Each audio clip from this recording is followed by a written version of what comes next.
Welcome to Hunden Happy Hour, where we bring you the stories behind transformational real estate development and the people who make them happen. I'm Rob Hunden, founder and CEO of Hunden Partners, and we've developed a playbook forged over decades of complex public, private, and nonprofit destination development. In today's episode, we're going to be talking about the world of destination management and marketing organizations, aka DMOs, and the fascinating vital role they play in destination development and economic development. And here to reveal that often overlooked and misunderstood world is Kristen Reynolds, CEO of Choose Chicago. Welcome. Thank you so much. I'm so excited to be here. You have been here in Chicago as head of Choose Chicago since just May of 2025. So we're less than a year in. And prior to that, you were on Long Island for about Yes. 10 years doing in a similar role. Correct. So talk to us about your journey from where you started, how you got into tourism and destination management and marketing. Just take us through your journey. Everybody wants to know the backstory. And you have come so far in such a short amount of time. And now you're leading one of the nation's best True. top destinations. So let's hear It's how you got crazy. here. It's crazy. I still can't believe it myself most days. I still wake up every day, and I was literally just on the phone on the way here, and I had to show people the river. Like, I pinch myself that I am in this role and in this city and in this community. But I actually originally I'm from Midland, Texas. Which is another reason. It's like, how did you get to Chicago? Oil country. If you've seen Landman, that's my hometown. Okay. And I grew up there, and it never would have told younger me that I'd be sitting in Chicago or as a CEO anywhere. It just wasn't on my radar. But I went to Arizona State, Walter Cronkite School of Journalism, graduate, and I really didn't know what I wanted to do. Started off as a PR agency, and I had a couple of tourism clients. And then one day, the Arizona Office of Tourism, I was working with them, it was like just 20-something, and they said, "Do you want to work here?" They just liked the energy. And I didn't even know what they did. I'd never heard of a state tourism agency, but I was like, sure, let's just do it. So I started there in communications just as a, entry level, and worked my way up to being the director of communications at the Arizona Office of Tourism. I was the youngest director at the time. It was very short-lived because this next person I hired was younger than me. So she took the record right after I did. But spent, 5-6 years there, and I really learned everything I could about tourism from a state level, from an international perspective, understood the power of it working for government and working for the governor, really understood the political nuances of the job. And then I worked for a resort. I opened up a resort. Oh, which one? It was called the Sheraton Wild Horse Pass Resort and Spa. Yes, they've been a client of ours. Oh, yeah. beautiful. That is Yes. What a great closing of the loop. That's great. I love that resort still. As I was telling someone the other day, they were like, "What risks did you take in your career?" I'm like, truly, every step I've ever taken has been a risk, starting with that one. There were 3 resorts opening at the same time within 45 days, the Westin Caroline, the JW Marriott, and the Sheraton Wild Horse Pass. And obviously the Sheraton is the least of those brands. It was on a Native American reservation.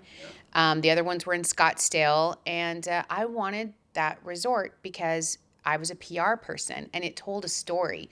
I loved the tribal land. I loved the thought of it, and it was everything I had hoped for and more. I worked there for almost 6 years, got to write everything, it became a 5-star, 5-diamond restaurant while I was there. Yeah, one of the best in the Southwest. It's the only 5-star, 5-diamond restaurant in Arizona to this day. All of that happened while I was there, and that really taught me about group and meeting business. When you work for a resort like that, you and I would think, oh, this resort exists for us as leisure travelers, and they really, if they never had another leisure traveler, they'd be just fine. Right. They do big pharma, Yes. all kinds. It's all about meetings and groups. That's where the business that they make their most money in. And that I realized marketing communications was really for sales. And then I also learned a lot about the outlets, the restaurant side, the spa side, golf, retail. And it was amazing, and I absolutely loved it. But after being there for 6 years, I kind of did everything I could do. And I got asked by the association, it was called the Hotel and Lodging Association at the time. They were looking for a number 2 position. They wanted somebody with communication background. And I knew the CEO. So she's like, I really want it to be you. And I thought about it, and everybody says, you're crazy. Why would you leave? You go to 5-star restaurant dinners with travel writers.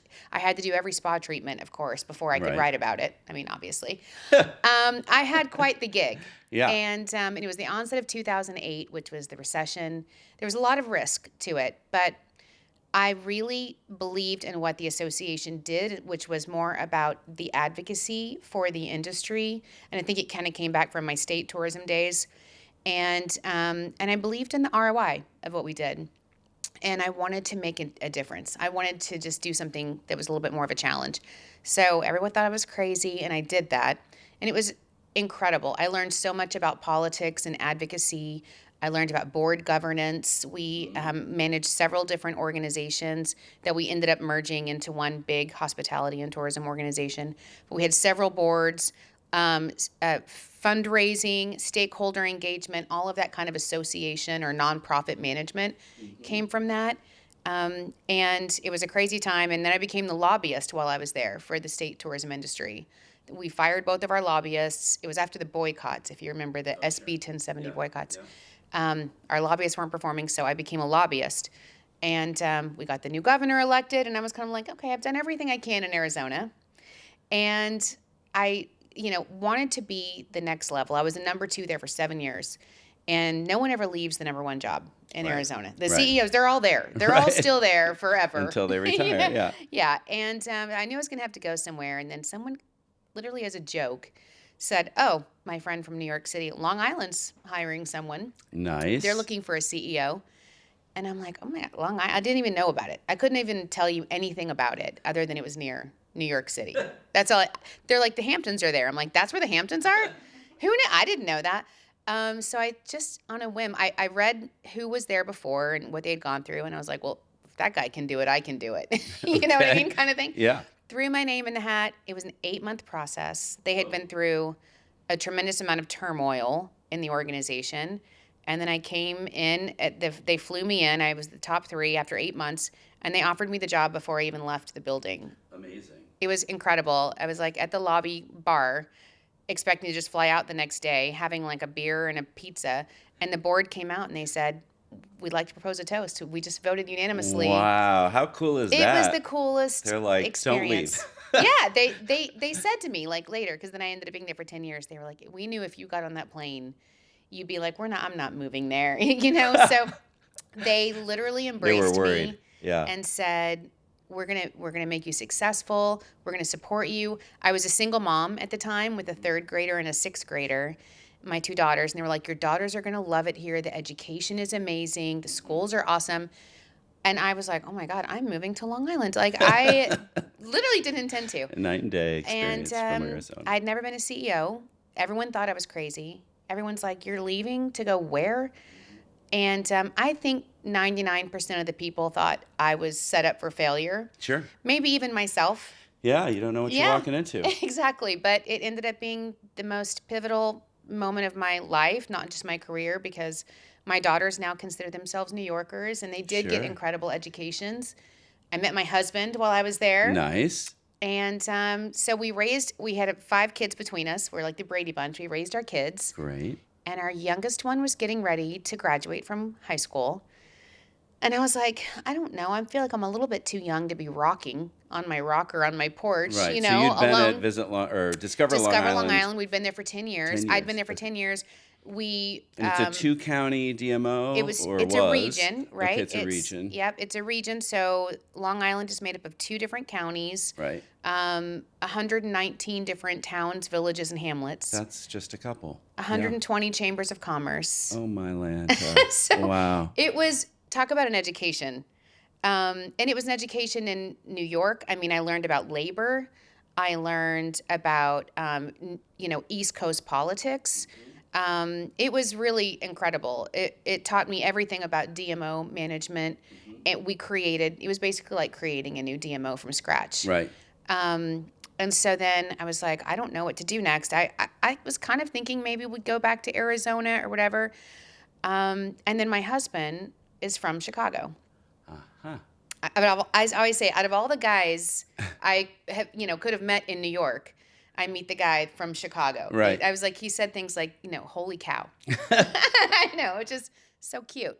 And his parent, he's an only child, and we would come here all the time to see his parents. We came as visitors, and my stepdaughter, his daughter, goes to Loyola here. Nice. And so it came up. It had come up about 3 years before this job, and I thought about it, but the timing wasn't right.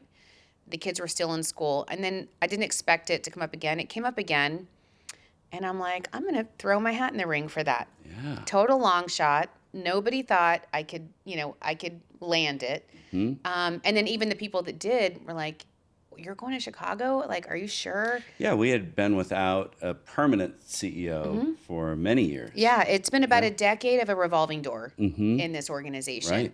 Right. In fact, the brand still is that a CEO really can't be successful in this organization. So I just did it. I just knew it in my heart. I was like, this is where I want to be. It's a tier 1 incredible city, and I'm up for the challenge. And it's been everything and more that I could have imagined. There's a lot of work. Yes, a lot of work to be done. I know. And so that was a really long story. Yeah. It's a great story, and there's so much to unpack there. Maybe 3 kinds of CEOs. There's sort of caretaker CEOs, right? Just, keep the wheels from falling off, steady Eddie. There are builders who are like, time to build a new destination and take on great adventures. And there are others that are sort of brought in to retool everything, kick butt and take names, and sort of get shit fixed first. Yeah. So you have impressed me in our conversations, and we've had a relationship over the years. I've worked in both the major counties in Long Island on projects that you were involved in, so that's how we got to know each other over the years on Ronkonkoma Station, other things like that. But I didn't know what kind of a CEO you were, and since you've come to Chicago, you've kicked ass and taken names. Thank you. And so what did you walk into, and what have you done that you're able to talk about that is sort of like retooling it so that then maybe the next part after that, I don't know, is taking on the really big placemaking tasks or other things. But first, you got to get the right people on the bus. It's true. Thank you for that, first of all, by the way. I definitely feel like the reason the Chicago search committee liked me is, and I'm not for everyone. Yeah, and it's good to be comfortable with not being liked by everybody. Right. I'm not the kind of CEO a lot of destinations need or want. Because you're right. I run towards the fire. I like to fix things. I like to make an impact. I like to move really fast at things. But also I think that what makes me different as a DMO CEO is that depth and breadth of experience that I just shared with you. And I took you through that journey because I didn't just come from a DMO sales department or concept where I worked my way up. I mean, I've really done state government. I've done private resort, corporate. I've done the association and the nonprofit, and all of that kind of led me to where I am, and it feeds into the person I am today. So when I came in, just skepticism, internal, external. First of all, I think people look at me sometimes and they're like, who is this girl coming in here, In fact, one of the comments I got when I said I wanted to do this job was somebody that knew me really well, I thought, and knew the opportunity. And I said, I really want to do it. And I don't think they meant it the way that I took it, but they said, why would you do that? That's a big gig. That's a big gig. The look on their face. They were like, maybe like Myrtle Beach or go back to Scottsdale. It kind of was like, you're good. Go to the beach, honey. So, but that's fine. I'm used to being underestimated. I prefer to be underestimated. It lights a fire. And then I've always preferred to be underestimated and exceed expectations than to be overhyped and fall under-deliver. Yeah. So there was, if you can imagine, there was an 18-month interim, somebody 2 years prior to that, and just really no stability for a decade. So real trauma, I would say. The team, the staff that's been there, short and long term, they have really been through it. And it was a similar situation in New York, so I kind of understood that, but greater here because it's bigger, and so it's more at scale. So I had to do a lot more of explaining the why here than I'm really comfortable with or prefer to do, but it needs to be done. so that everybody understands why I'm asking to do this, why we're making this change, and why it's going to impact us long term. So the main thing was to just create stability and let people know, who I was as a person, and that I'm genuine and that I'm here to do the work, and I plan to stick around. And I said, if you look at my resume, I've never in my life been anywhere less than 5 years. So, I'm not saying there's always a first time for everything, but Your average is pretty good. Your batting average I is good. tried to provide that stability, and I do have that longevity in my career. I do have industry knowledge, which I think people really liked from other destinations. But it was a mess. Look, we just redid, I love the nerdy stuff, the foundational stuff. So we just updated our bylaws for the first time since 2014, which is it's scary. That is a scary thing. When you have an organization that is not in compliance, that is taxpayer funded, and that is working at the level of revenue that we are, one mistake, could really derail you. And I've seen it happen, right? Which is why I'm like, bylaws, the handbook, what are our financial policies? What are our in-office policies? Creating consistencies across all departments, because those are the things that people ignore or forget about, and then therefore trip up on. Right. So expectations, culture, KPIs, metrics. Yep. And how do you get the right people on the bus? You had to assess, right? Yes. You know what? I did, and I think that's the other thing that took me a while to get used to. When I went to New York, I did my one-on-ones, and it's a much smaller team, right? New York was, I think, 13 people. Long Island, this is 75 people. Okay. By the time I left Long Island, it was 25, but still, 25 and 75. That's a difference. I remember saying, I did all my one-on-ones, and I met with my board chair, and I said, these are the people that need to be replaced. And it was half the organization, more than. And he was like, whoa, whoa, whoa, whoa, whoa, whoa. And that was good advice, because he's like, first of all, take your time, try to mentor people, try to get them where they can. If you can't, then we support you. But you don't want all those openings at once. You won't be able to get the work done. Right. And so I think I've taken on more of a measured approach, because I've seen people be able to change and rise to the occasion. Good. So the team there is great, actually. The Choose Chicago team is really amazing. I think my number one focus is to allow them to be, and rise to their highest levels, and to make sure that they're in the right places. I think there's a lot of the right people, but they may not be organized the same way. So one of the things we did is we had somebody in DEI who's incredible, and then just a one-woman show who reported to the CFO, and then we have a cultural tourism department, and then we have a neighborhoods department. What is that, right? So creating a tourism inclusion and community engagement department led by our new VP, Roz Stutley, then putting everyone underneath her allows everything to be streamlined, and you're not duplicating efforts, and there's more opportunity for that in the organization. Right now it's just scattered. It's creating structure, succession plans. I was looking at the org chart. You want to show people a pathway for growth. Right.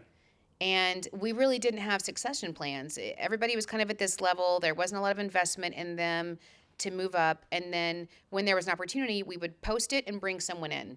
I'm like, well, that's going to tick some people off who thought, well, maybe I could move into that role. Exactly. And what I heard initially from some of the leaders, the pushback I got was like, well, maybe we just, instead of a director, maybe we make this person an associate director and see if we can get them there. But I don't think they're ready, and I don't think they'll have the skills. Well, then maybe they shouldn't be in the role. Right. At all, if they can't move up. So let's give them the opportunity, give them the chance to succeed, or, show us the fact that they're not the right person for the role. But you don't know until you give them the chance. Right. And let people move up. And so we've been creating succession plans, pathways for growth, so we can hopefully retain our talent. But it's a great team. I feel very lucky with what I walked into. That's awesome. And then you did the same thing with your contractors, your third party, vendors and all of that. That has been interesting. It's so funny. Again, I think when there's a lot of change and turmoil, people take advantage of that Sure. oftentimes. So I was just You're telling getting hit up all the time. uh, Yes. everybody at our organization was just trying to make everybody happy. Uh-huh. We're just here to make everybody happy. And so I'm like, well, wait a minute. When you're a taxpayer funded organization, it's really one of the things I brought into the organization is accountability, transparency, compliance, those kinds of things, and making sure people understand that we are stewards of these very valuable dollars. These are not our dollars. We are stewards to make sure they're spent appropriately. And so people would say, oh, well, both of your predecessors always funded this. Your predecessors did this. The organization has always done it. And I'm like, well, if we always do what we've always done, how do we do anything new? Right. Yeah. Sometimes you have to just reset. That's right. So we've been doing a lot of RFPing. We're RFPing everything and Yeah. everyone. And not because they're not doing a great job as a vendor, but because it's the best practice. Right. And competition breeds like you're going to get the best out of people when there's that competitive drive. So, okay. So great segue. You talked about being stewards of taxpayer dollars. So where does Chicago's DMO, Choose Chicago, sort of land in the pecking order? We're America's third largest city and market. And yet there are markets with much bigger Yes. budgets for marketing and selling the destination. And Chicago has the largest convention center in the world, essentially. It has historically had a very balanced mix of hotel stays between leisure, group, and corporate. And so all of those need to be marketed to, especially group and leisure, to make up for the fact that corporate, it's not going to, fill your hotels all year round. So where does Chicago stand in sort of the budget pecking order relative to other big destinations, and what are we doing about it? Well, you're right. There's a lot of mouths to feed with the dollars that we have. And so we're the largest convention center in North America. So we compete primarily in that market space with Orlando and Vegas. Our budget is about $33 million. Seems like a healthy budget, I understand. But when we're competing against Orlando, which is over 100 million, and Vegas, which is over 200 million, it becomes incredibly difficult for us when our conventions say, well, they're just going to sponsor my transportation, or they're going to write me a check, or they're going to host this. We just don't have the dollars to compete. So although we have the same space and we should be at that level, we're now competing with secondary markets like New Orleans and Indianapolis and Dallas, who have all revamped their convention centers and have come up to our same budget space to compete with us. So we're trying to get back up to where we need to be so that we can be at a level playing field. Okay, so the TID. What's a TID, and where are we in this process? So TID is a tourism improvement district. They started about 25 years ago in California. There are more than 200 TIDs now nationwide. Chicago is one of the last urban cities to have a TID. So almost all those other destinations I mentioned, they have this great funding. And what it is, like when a visitor stays at a hotel, there's a tax. And part of that tax goes back to funding tourism development so you can get more people to come into the hotel. But the problem is it's a tax. So ultimately the government controls it, and they can use it for whatever they want. And more often than not, they do. They'll use it for, infrastructure, Non-tourism things. everything. Yeah. So a TID being different, it's still on the folio of the hotel, paid by the visitor, but it's considered a private assessment by the hotel. So per state statute, it can only be used for the purposes of promoting tourism that benefits the hotel. It's modeled after business improvement districts, which have the same concept. Yeah. And so what happens with the funding budget, the budget for marketing and sales if a TID is passed, and where are we in this process? So it has been about 3 years that we've been working on this, but it really kickstarted when I came on board, and my new board chair, Guy Ciparoni, who is a very savvy local civic leader and kind of a PR guru, he took it on as his main mission as the board chair and when he started in July. So it's in the final stages. We have a public hearing and then a city council hearing. The city council has to approve it. And then it would go into effect in May. And if it happens, it would more than double our budget. It would be an additional $40 million a year. And it would allow us to compete on the level that we should be. That's fantastic. Well, assuming it gets Please, passed. yes, all the good vibes and All the positive good vibes. manifestation. But it would be a game changer for Chicago. And the way we kind of tell the city council and the stakeholders is like, raising the tax makes our competitors happy because it makes us more expensive city. But creating a TID makes our competitors nervous. Exactly. And we're already a bargain. We're like one of the biggest, best cities for the lowest cost that you can travel to in terms of hotel rates, airline rates, and all of that. So listen, our accessibility in Chicago is incredible for airfare and airlines. I mean, you can go anywhere in the world. Our location is amazing.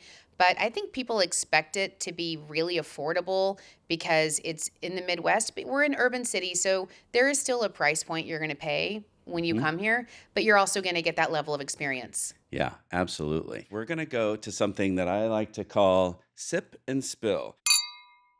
This is our quickfire Q&A, and it's a chance for our audience to get to know you and Chicago a little bit better. So are you ready to spill? I think so. Okay, we'll great. see. You had a podcast for years I did. on Discover Long Island. I did. We started our podcast in 2020 during the pandemic when we couldn't do any marketing. We started storytelling, and it was called the Long Island Tea, like a Long Island iced tea, where you spill the tea on living your best Long Island life. And I will tell you, the funniest part is we kicked it off, and we had it sponsored by Long Island Wine Country, which is fantastic. So we were contractually obligated to drink wine every episode.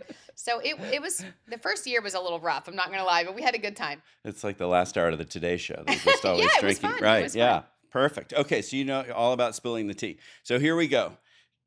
Now, you've only been in Chicago for less than a year. Yes. So do you have a favorite happy hour spot? So you and I were talking earlier, and you know that my job is to be out and about all the time. And so I'm actually really a huge introvert and a homebody. So you're going to die laughing, but you know where I love to go is like the bar at Nordstrom's.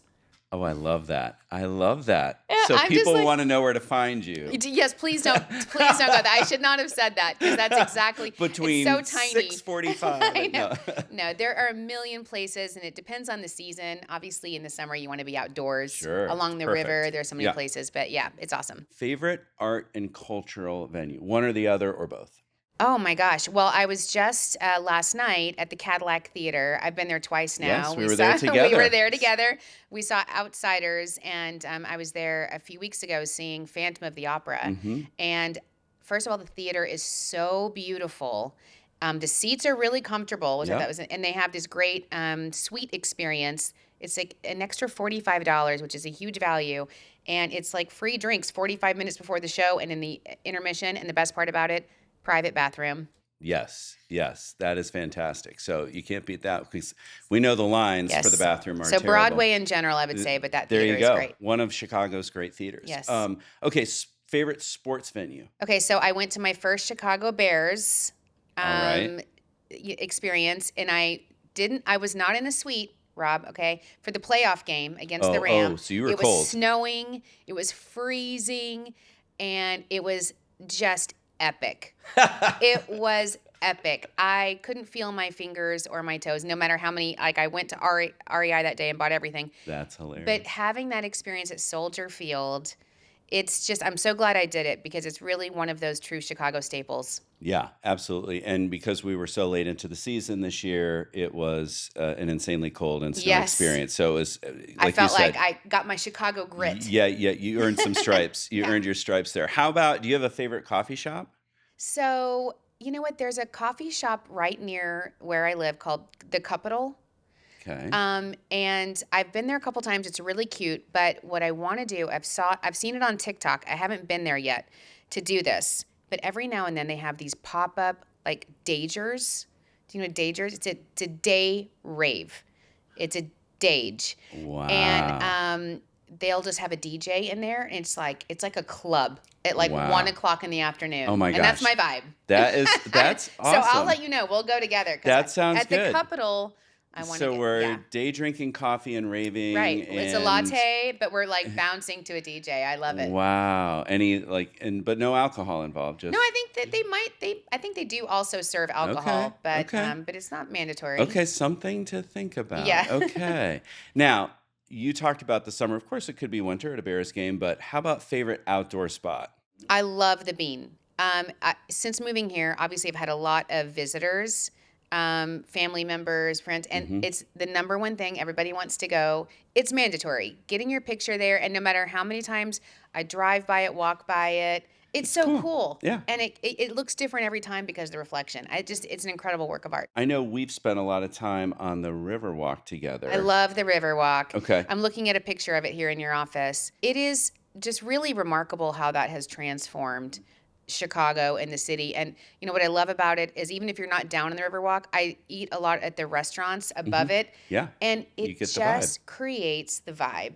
It provides such a feeling of energy and community and vibrancy. It's really a beautiful part of our city. I agree. When we were working on it, I never really thought how activated it would be, and we were always nervous that it wouldn't be, and it's turned out way Look better at than that. expected. Nothing to be nervous about. In Yeah. fact, the reason I probably don't go there as much as I would like to is because it's so crowded. It's often really busy. Yeah, Yeah. can't find the table. Yep. Yeah. Favorite dinner reservation or dinner spot? I love Chicago Cut.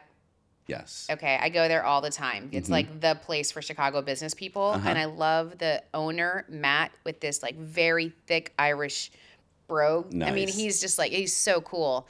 But the place I'll go most often is a really local spot at the bottom of these stairs called Volari. Okay. And it's an Italian place, and it looks like it is legit. It is the real deal. Everything is very low key but high end. The Downtown, South it's Loop. no, it's downtown. It's downtown, and the chef is actually from Bologna Okay. or whatever. So the bolognese, unbeatable. That's great. Okay. I'm learning about my own city. Yeah, Been here 20 years. What do I know? I'll take All you to right. Volari. Favorite citywide or annual event? Lollapalooza, Okay. so cool. I went this year, and of Okay. course that was I. My daughters are now 18 and Hmm. 21. And so that was pretty much the requirement for me to move here and take this job. Is they were like, "Do we get to go to Lollapalooza?" Okay. I said, "Yes, you do." Okay. And it was so seeing was 120, 130,000 people every single day with no incidents. So happy, Yeah. so just the energy there was so positive. All these incredible artists of all different kinds of music, genres and types. It's remarkable, and especially when you see the skyline behind us, Hmm. and it was an incredible experience. I look forward to it again. I mean, Chicago is a city of neighborhoods and a lot of ethnicities, and it's really amazing. 77 official neighborhoods, and now the 78 is one Yes. that we've been working on for years with the new Chicago Fire Stadium. So it's a fun placemaking opportunity. Is there a neighborhood or two that you'd love to explore more? So many of them. Yeah, I've been really trying to check them off because it's like Chinatown is awesome. And I went there for like Lunar New Year, and I went to Little Village, and I walked in the parade on Mexican Independence Day. But there's just endless. It's almost like that's the challenge and the opportunity here is there's so much to explore. You can never do and see it all. Like you said, you've lived here your whole life, and there's always a new restaurant, a new attraction, and Yeah. I'm so lucky in my role. I get to meet people every single day that invite me Right. to They're come like, you see must them. come Like, see please, us. and, Yeah. and I want to. So, Right. I mean, I'm really excited. Hopefully, I make it longer than everybody else, and hopefully 10 years later, I'll be like, I've seen them Yeah. all. Right. I know Yeah. them all. So every day you're worn out. Literally. There's so much to see and so much to do and so much to experience. Yeah. And of course, in order to represent it, I want to experience all of it. I want to be there. I want to give back to our community and our stakeholders and make sure they know that I'm here for them and I care about them.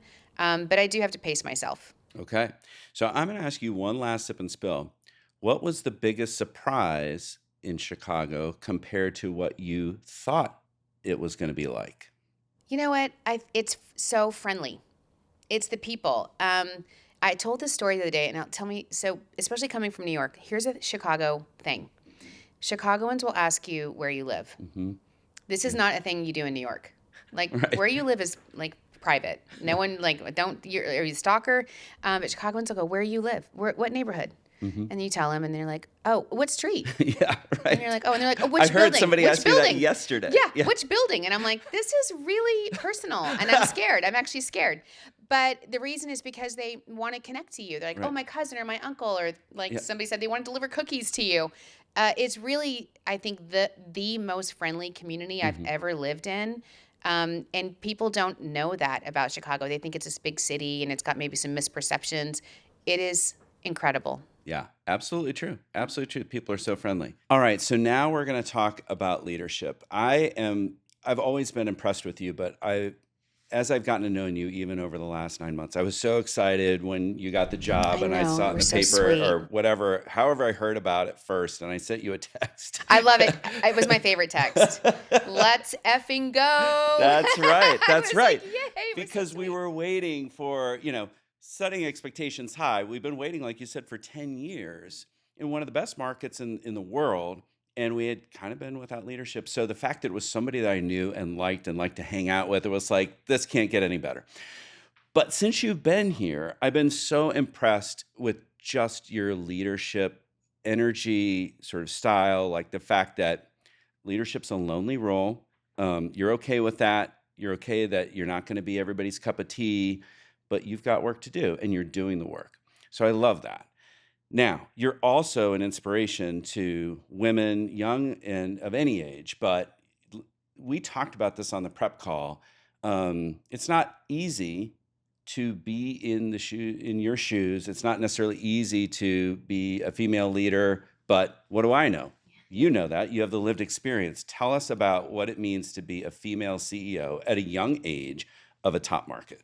Well, first of all, thank you for saying I'm young. That's amazing. Well, I whatever appreciate you're it. doing is working. Thank you. It's great. It's still for me, and again, I think that's maybe part of my success is that it still feels surreal to me. I look at every single day with such gratitude. And I think one of the reasons the Chicago Search Committee really liked me, I won't be outworked. If you give me this opportunity, I will work every single day to make sure. And no one that's ever given me an opportunity have I ever let down. And so I take it really serious, the chances that people take on me.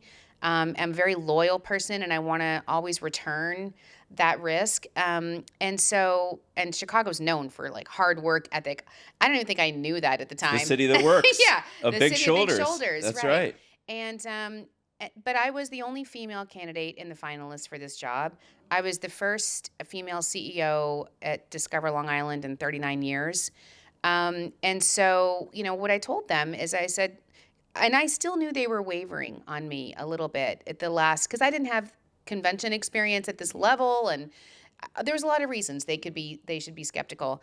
And I remember saying, well, Kamala was here for the DNC, and I was so inspired by her. So they were trying to get me off the phone, kind of like you're trying to get me off this podcast. And I said, you know what? They were like, do you have any last words? And I said, I do. I said, women are so oftentimes, men are promoted or hired based on potential, where women will have to prove it first. I said, so I went ahead and wrote a closing argument in Kamala's spirit. And these are all the things I've proven so far in my career. And I just went down a bullet list. Boom. But you really have to drive it home as a woman, and you do have to do the work. And it's great though. If you love it, people are like, I hope you can turn it off this weekend. I hope you can get some rest. I'm like, no, I don't. I dream about it. I wake up and think about it. I take notes in my sleep. I wake up and take notes. It's what I've dedicated my life to, and I feel very lucky. Yeah, you have an owner's mentality. You take complete responsibility and accountability for it, which is apparently, I guess. Yeah. Yeah. No, but that's, as a CEO and an owner of a firm, live, eat, The buck breathe, stops think. right with you. And so I love that. I love that about you. So, okay, now, what is a nonprofit that you feel strongly about and why? I would say, and again, I think it's the season that I'm in right now. The thing that comes to mind are the Girl Scouts, Hmm. mostly because I just bought $50 worth of Girl Scouts Right. cookies and I bought cookies for my daughters who are in Arizona. I love supporting the Girl Scouts. I was a Girl Scout, and again, that entrepreneurship Hmm. of selling cookies. I love when you. Yes, the cookies are delicious. Okay, and you're supporting an Thin Mints, organization. right? Yes, I was saying the Thin Mints, but you got to put them in the freezer. Yes. By the way, that's a Tasty secret treat. tip. But I buy all the different kinds and I'll put them in my office and give them to everybody, but I really want to support the Girl Scouts because it's more than just a fundraiser. What it's doing is it's teaching business skills to these young girls. And when they say, they'll deliver them to you, because they want you to shake their hand and they want to say thank you and they want to have that engagement.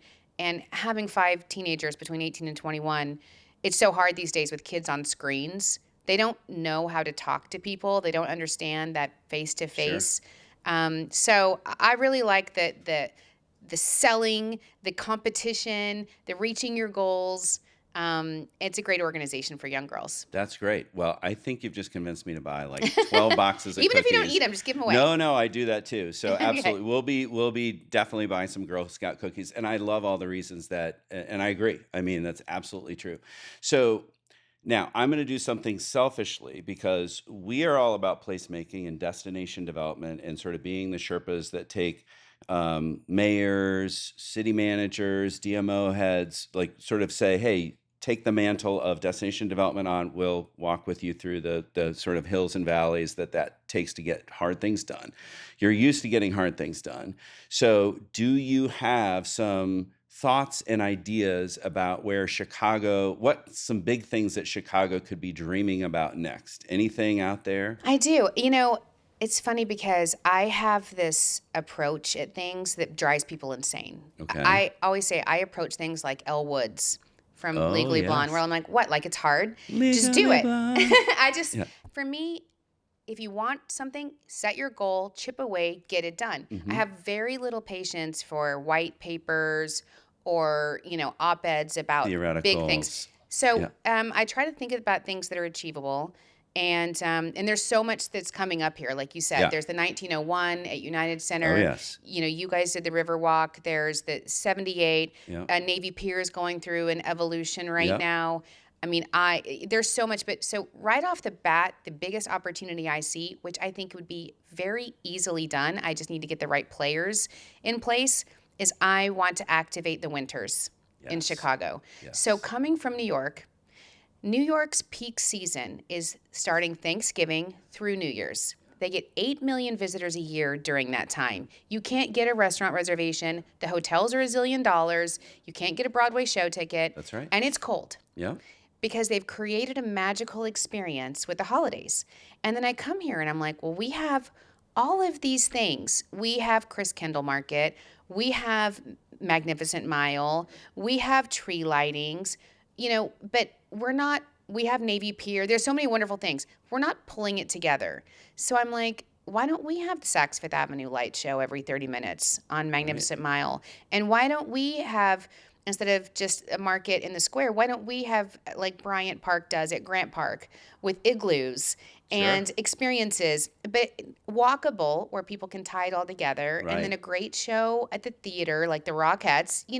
This is something I feel like we could do Yeah. and With build over time. with more consistency so people can count on it. So you're not just here for one event during one day or one week, but it's constant for a 6-week period. Right. And it does require some activation. So if you go to New York, like my kids, we would go every year, Hmm. and they have the big red like ornaments. Yep. You know what I'm talking Oh, about? yes.